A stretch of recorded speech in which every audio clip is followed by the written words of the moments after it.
Paano nga ba magsimula dito sa Facebook at kumita nga po ng pera?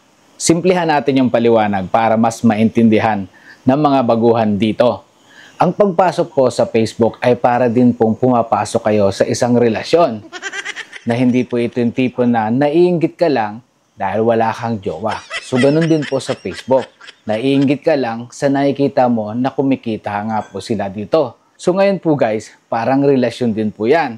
Pag papasok ka po sa isang relasyon, kailangan mo munang magpa-impress para nang nun guys, magustuhan ka nung nagugustuhan mo. So ganun din po sa Facebook, para magustuhan ka ng mga viewers mo, kailangan magpa-impress ka. So ano nga po ba yon?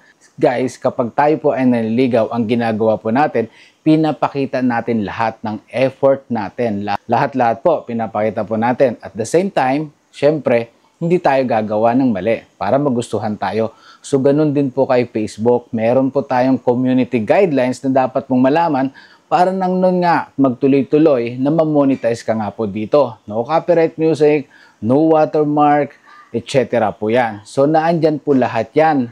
Babasahin nyo lang po. At kung sakali man pong tinatamad po kayong magbasa, meron po tayong mga content creator na pwede nyo pong panoorin. Sila po yung nagsisilbing guide po natin. So mamili lang po kayo kung sino po yung content creator na sa tingin nyo po ay makakapag-explain po sa inyo ng madali para nang nun mas maintindihan nyo po. Ngayon po, parang kay jowa din po yan.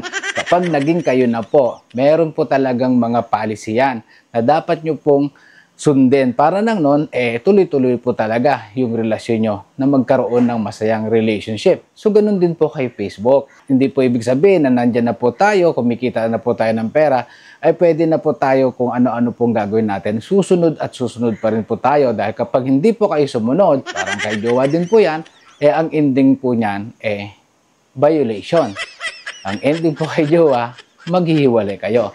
So, ganun lang po yun guys. Sa mga nagsisimula po dito, sana po nakatulong.